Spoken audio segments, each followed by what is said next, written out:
Okay, so it's notifying me saying meeting is now streaming live on YouTube. Yeah, so for we'll have to figure out, I mean, in order to get everything set up in advance, we would probably have to make the meeting go live earlier than we needed to. But obviously no one is going to see this because it's private. Yeah. Oh, that's funny. It's inverted on YouTube as well. Yeah. Okay, so then I'm going to put it into Glisser. That was really weird earlier because I was just like watching myself again on two different things, right? Okay, then this is the link. Share.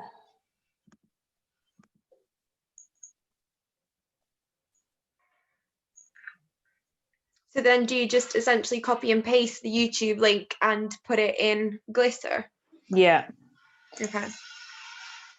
So I'm making this session go live, and if you want to see it, then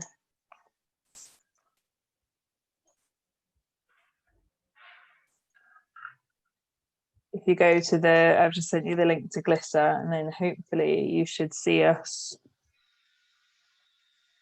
Oh, hang on, now it's saying meeting not started.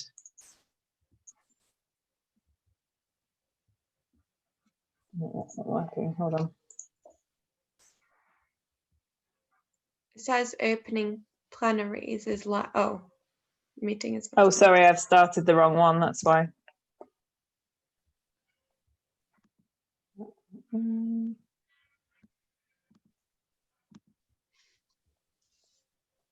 It should be test conference plenary, not opening plenary. Okay.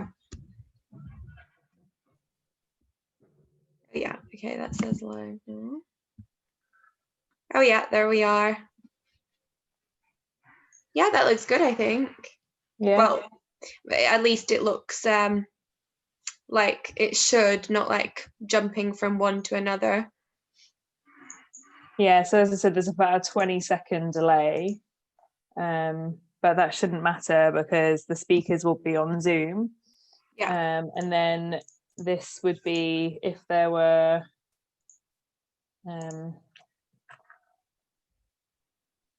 if there were slides, and then they would control their slides using the Glisser remote control. Okay.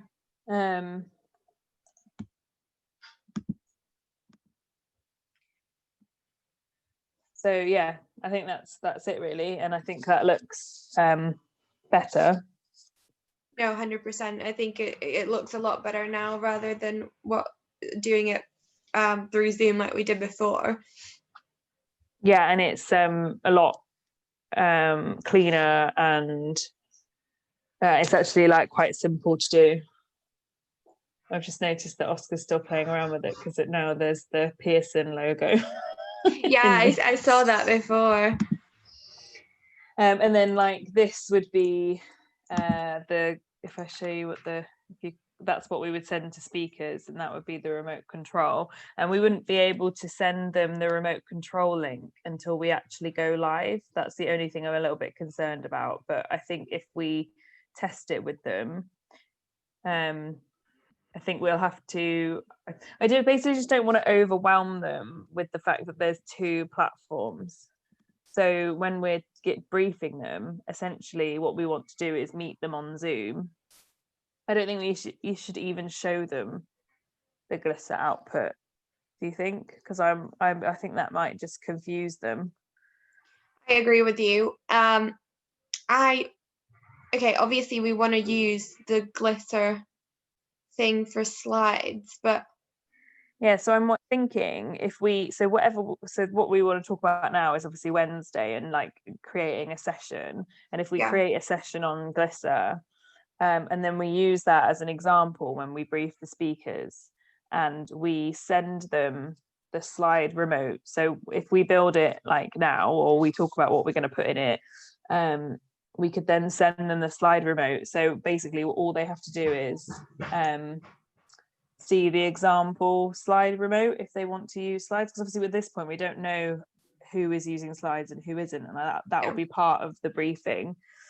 So I think that's probably the best way forward, is to show them an example of what they could do or what the features are.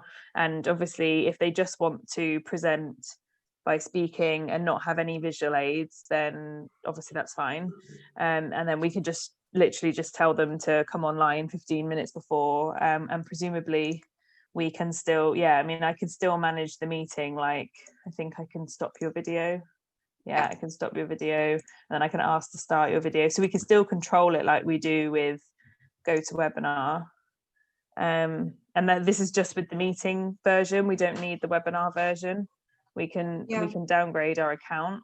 So and then I think we'll then just present give them the slide remote to show them how it would work. So they'd obviously have to put it over the Zoom meeting so that they're still looking at the camera, but then as they move through the slides, that's how their slides will be presented to the audience. And I think that will be the simplest way of doing it without overwhelming them with lots of different options. Yeah, I think I agree. At the end of the day, even on GoToWebinar, they couldn't see themselves if they had a PowerPoint and they were sharing it. So I don't think it makes that much difference. Like, as long as they can see their own slides, they know which slide they're on. So I think that should be fine. I don't think there's any like reason for us to have to explain how exactly we're streaming it. Like, we just tell them where they need to be and how to do the slides if they're using slides. I think that's fine. And then, as I said, with the if they want to join the rest of the sessions, because like obviously quite a lot of people sometimes refer to other people's sessions in their own sessions, like, oh, as so and so said beforehand. Obviously they'll probably want to watch them at least the opening, or if it's a plenary session, we just have to make sure that they're on Zoom, because obviously when they join Zoom, I think I've set it to default so when they join, they join with their cameras and their microphones off. And so when we can see them in here, we can then send them a message in the chat just to say, hi, thanks for joining. The chair will invite you on when it's your time to speak. And we just do it all in the background. I think that's probably the best way of doing it. And then obviously then we ask them to leave the meeting when they've finished, and then they can rejoin Glisser. Yeah, I think that sounds fine. I think what we need to do in actually I don't know whether we just do it by default for all of the speakers, so we add them onto our delegate list essentially and just send them a delegate joining link either way, so everyone gets it. So if they want to join, they can. If they don't want to join, they don't have to, but they've got the link in their emails as a regular delegate would. I think that's maybe the easiest way to do it, because then we don't need to like specifically note down who wants to join what. They can just do it as they please.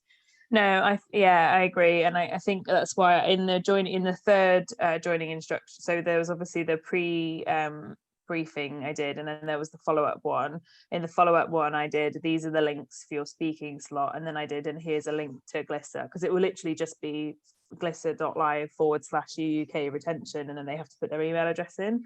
So I mean, we can just add them as a delegate so they receive the delegate comms as well. But I wonder if that might confuse them if they're speaking. But I don't think it matters really. I think as long as we put it in their speaker brief, like how to join it as a delegate as well. I think we just need to make the clear line between that Glisser is the delegate area and Zoom is the speaker area, but obviously with the exception hopefully of Jitsi. So let's test Jitsi now. First of all, let's test it so that like speaker to speaker on a desktop. So I think because of the way that Jitsi works, we can both join via Glisser, so it doesn't actually matter whether you're a speaker or a delegate, because the camera and stuff still works if you're joining via Glisser. And so they'll be able to see the comments and stuff via Glisser, and there'll be no like time delay or anything. So I think it would be better if everybody joined via Glisser. So let me just quickly set that up. It shouldn't take me long. And then will I just be able to access that from the kind of dashboard thing? Yeah, from the Glisser, like when it turns to on like live on now or whatever it's called. Yeah. Obviously with Jitsi, I don't know if you know anything about it, but Oscar was telling me that he uses it when he does his like Amnesty International kind of like talks and stuff. And he seems to think that's the way they use it because it is the most secure. Because I wasn't sure about security because it's an open source platform and it's free. Not that that's like a bad thing, I don't think, just because you're not paying for it, but it just seems a bit like, oh, why is it free? Yeah. But it seems to be good, and he seems to think that it's the most, like, it's even more secure than Zoom. And like, I don't think you can schedule things in advance in the same way as you can with Zoom and Teams and things like that, but you can, like, if you just set a meeting up, ultimately that link will just stay the link forever, and so you can rejoin that meeting as many times as you want. I think so. That's something we need to just bear in mind to make sure that if we set up all the stuff on Glisser, that it still works. Like if we did it today, does it still work in November? I can't now find how to get on to. I mean, I guess we can just, even this one, we can just keep open and then try it again like in a week and see if it still works. So to be fair, I probably still have the one that I was doing with Jordan on Friday still. Well, now I can't get into.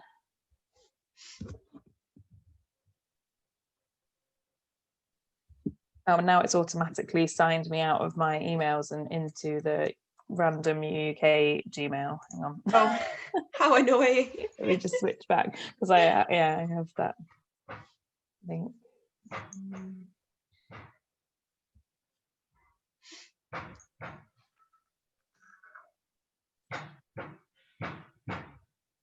Might even still be in the test breakout. Yeah, I was showing it to Donna earlier and she was just like, well, it's way better than GoToWebinar. So yeah, no, I mean, it seems fine. It's just like the couple of little things which are a little bit annoying for us. But I'm sure we can kind of like find a solution. Yeah.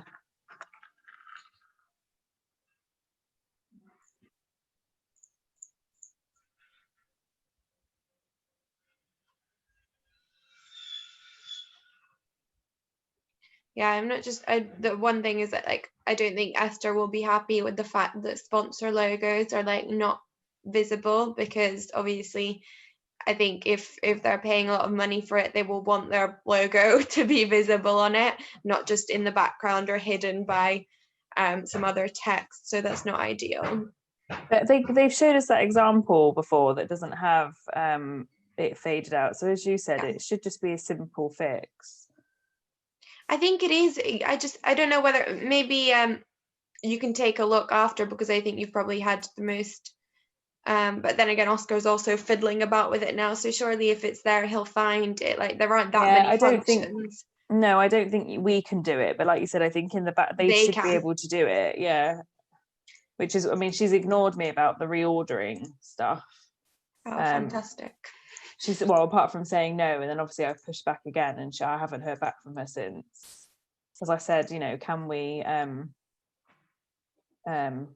do this? Can you do something about it, because it's really not ideal. Yeah, I wonder if we don't hear back for a bit, and after we have the test conference and stuff on Wednesday, I wonder if we just make a list of the kind of things that we found by setting that up, and the kind of events that we would like, and then maybe we set up a call with them to just go through it and see if there's anything that they can do. Yeah, definitely. Okay, so I'm in Jitsi in Glisser now. If you want to go in, it's the test breakout one, and then we'll come off Zoom and go into Jitsi. Okay, I'm just gonna click on it now, so I'll see you in a minute. Okay.